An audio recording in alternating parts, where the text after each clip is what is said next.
Hey there, it's Pete with GCI Turf. Hope you're having a great day today, and I've got a couple of things I want to throw at you. Number one is the Carbon Earth X Start. The starter fertilizer for your yard is ready. It's ready to go. GCITurfAcademy.com. In the link, there's a free starter fertilizer guide that I kind of took some time and wrote. Don't cost you nothing. You can have it. It kind of gives you my take on starter fertilizer, how to use it, when to use it, how much to use of it, blah blah blah. Gives you 4 different options for starter fertilizer. So you just go in the description and click your little link, and it'll boop, open up magically, and there you go. You can read until you get tired of reading. Now the other thing I got on my plate is these crepe myrtles. You know, I'm a crepe myrtle nut. I love my crepe myrtles. I've got 1, 2, 3, 6 on the property, I believe. I wish I had 26, but I don't. You can see what happens here is as it's blooming through the summer, and this thing has bloomed 3 or 4 times this summer. I've been keeping the Flora Green put on it, kind of spoon feeding it a little bit once a month, and it's just been putting out blooms like crazy all summer. Well, the thing is, they kind of get heavy. This is a big old chunk of bloom right here and a long spindly stem branch, and it'll kind of hang down like that. It looks a little ugly, a little unsightly. Now you might know about this way of pruning it, and you may not, I don't know. But I know you've seen it. Crepe Myrtle and Crepe Rape, they come in here with a big saw or loppers or something and just whack the thing off, and you left with all these sticks sticking up, and oh, it's incredibly discouraging to see that, because they're taking a beautiful tree and they're just butchering it. And it just I can't even, when I ride down the road, I can't even look at it. I mean, it's that much of a passion to me. It's for crepe myrtles to be managed in a horticulturally correct way. I just can't stand it. So I'm gonna show you what I do to this to fix it, and might help you, may not, I don't know. You may keep whacking yours down. And I'm basically gonna come in here. I got my Kamikaze pruners. These things cut exceptionally well. They're razor sharp.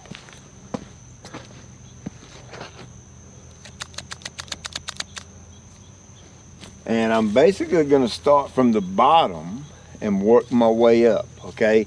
And what I'm kind of looking for, I'm not looking for a absolute perfect umbrella shape. I'm looking for a natural looking umbrella shape, meaning if there's a little bit hanging off here, that's okay. If there's a little bit hanging off here, I want to leave the tree as natural as possible, but still give it some type of that umbrella shape look. Now, when you do this, yes, you're going to cut some of these pretty blooms off. So if you want to look at those pretty blooms, then you don't need to cut it right now. You need to wait a little bit longer. But I do like to do this when the leaves are on the tree, okay?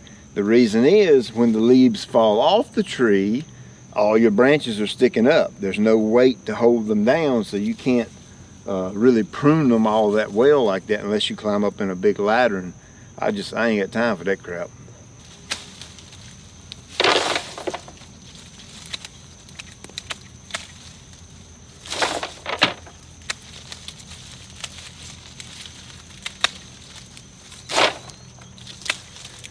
Now, one thing I don't want to do is come back in here deep and start cutting real deep and taking big branches off, because once I do that, if I do that, I can't put it back, okay? I'm gonna start out here on the end and kind of work my way back in. I'm gonna nip here and a nip there, here nip, there nip, everywhere nip, right?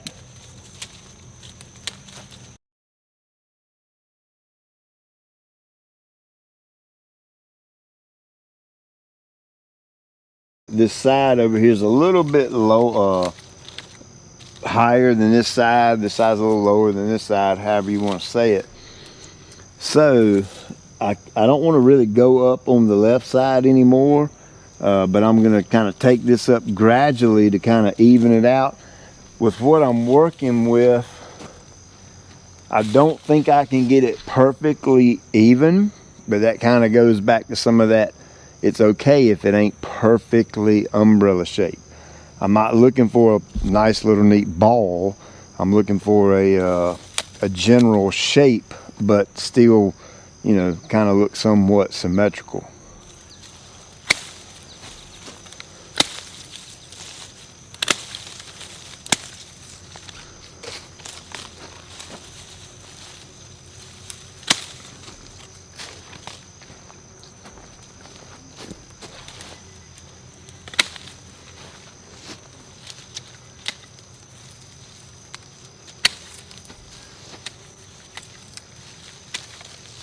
So that kind of evened it up just a little bit. You can see I've still got just a little bit over here. Now on this, I've got a big decision to make, okay? I'm gonna have to go back in here, and see, that's the cool thing about a crepe myrtle is I can kind of pull it down, pull the branch down and kind of visualize what it's gonna look like. And if I take that whole branch off, it's going to destroy the integrity of the tree. It's just gonna look blah. So I'm gonna leave that there, and I'm just gonna kind of nitpick a little bit around here and see if I can't just gently raise this up some without having to cut that branch off.